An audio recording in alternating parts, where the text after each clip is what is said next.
Hi everyone, welcome to this week's reading, and this reading is for the week of May 16th through to the 22nd.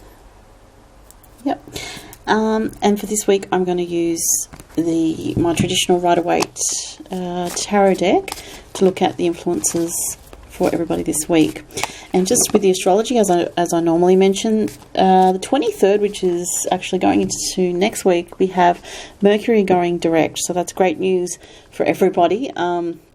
Mercury does go retrograde several times a year, but this one is in the sign of Taurus, so it could affect, very practical matters, and it probably had the strongest effect on Taurians as well as Geminis. Geminis are probably normally quite affected by Mercury retrograde.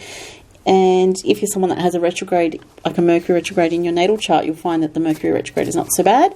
It tends to bring information back to you, or people back to you that you need to communicate with, information to you and all that sort of thing. Now, I just wanted to let everyone know I actually have a new channel for my weekly readings. So I have a new YouTube channel. I'm still obviously keeping my last channel, which is mostly about astrology and some spiritual topics that I discuss. But this new channel is going to be very specifically for the weekly reading. And because previously I was having the weekly reading as unlisted, and only those that followed me on Facebook and Twitter could access it. But now it's going to be on a separate channel where it's going to be easy for everyone to find. So anyway, to the cards for this week. I mentioned last week that Jupiter was direct as well, going direct. So that's really good news for everybody, especially Virgos and Sagittarians. Sagittarians are still affected by Saturn in Sagittarius, which is a testing time for a lot of Sagittarians. And we are currently in Taurus season, so the Taurians are benefiting from some positive energies with Venus in Taurus. And I think today, what else can I tell you? The moon's in Virgo, so for the early part of this week, the moon will be in Virgo, which is a good time to prioritise, to also clear out clutter, mental clutter, focus as well. So avoid being too mentally distracted and actually focusing on what's in front of you, what you need to get done.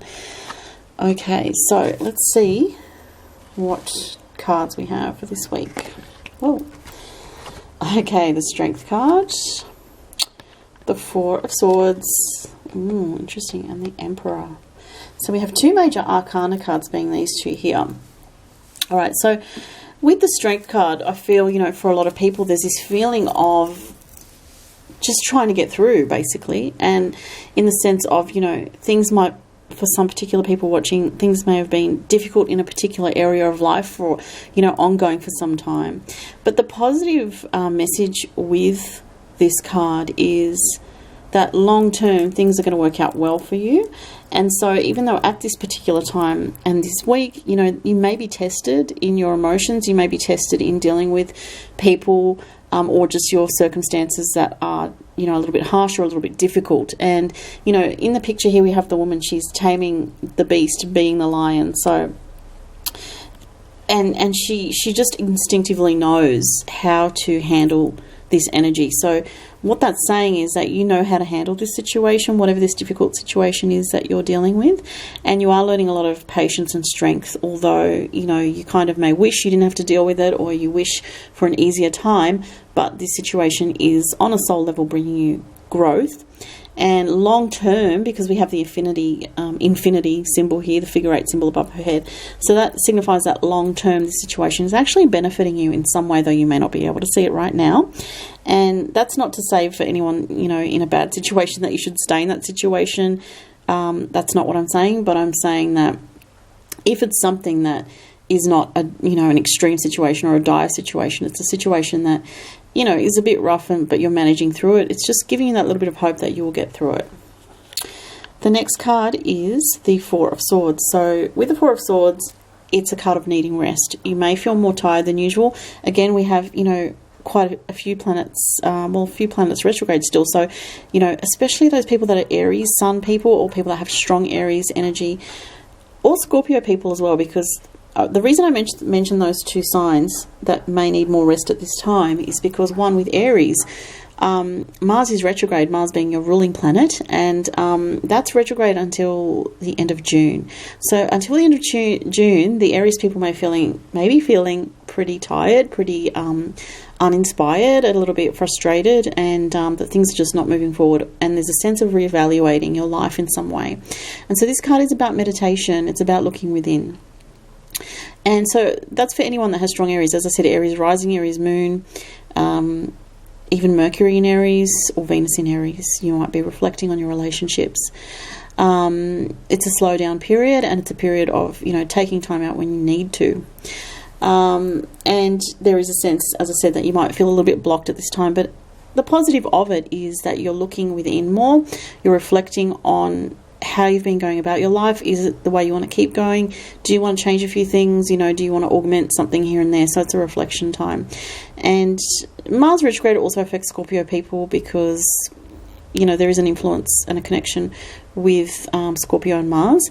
But the other reason why I say Scorpios may be feeling a bit under duress is because we have a lot of planets in Taurus, and Taurus energy opposes Scorpio energy. So there could be some tension for Scorpios as well. But the advice with this card is basically to slow down. If you need to rest, take a day off work to rest.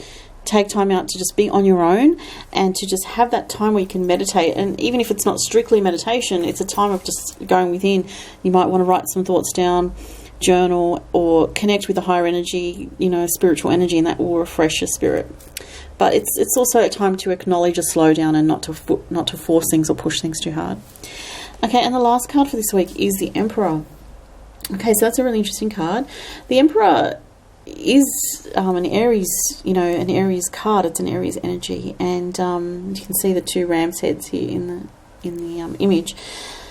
It's someone in authority, and it can represent your own authority. It can represent a need to, once you have regrouped and processed what you need to process, to start to push forward again, but slowly. I feel it's not like a very fast energy. It's a gradual energy of building your life. So I want to say for some people, it's okay to take action, to take steps forward, but it's just, there's a sense that I'm getting from these cards of doing it gradually. And to not self-sabotage yourself is what I'm getting, to not undermine yourself by quitting before, you've reaped the benefits of what you're building. But also there is a need, I'm feeling, to try new things for some people. And, it's something that I feel may not be something that you necessarily even do this week, but it could be in your mind this week about starting something new. It might be just a small thing on the side, like a different avenue or way of approaching your work or your career. It's definitely around work and career matters. So it's about taking your own authority and moving forward with it, and being the authority in your own life, to take charge of your life when you feel that need to, and that knowing that you have to. It's something also that I'm getting a double meaning here about with these two cards together, is not to be too passive in general. So if you're somebody that kind of waits for things to happen, although the energy right now is more of a slowdown, it doesn't mean that you kind of just forget about what your dreams are, forget about what it is that you need to pursue. There is an energy here of saying, you need to be more in charge of your destiny, is what I'm getting. So again, I want to say, with the retrograde energy, especially with Mars, it's not a time to really push forward, but it's time to maybe think about how you personally need to take charge of your life in general, in a general sense. Okay, so that was the reading for this week. And if you'd like a private reading with me, I'll put the link below to my Etsy shop. Currently quite booked, but probably if you book something this week, it will be with you towards the end of next week. Okay, and have a fantastic week, everyone. Thanks so much. Bye.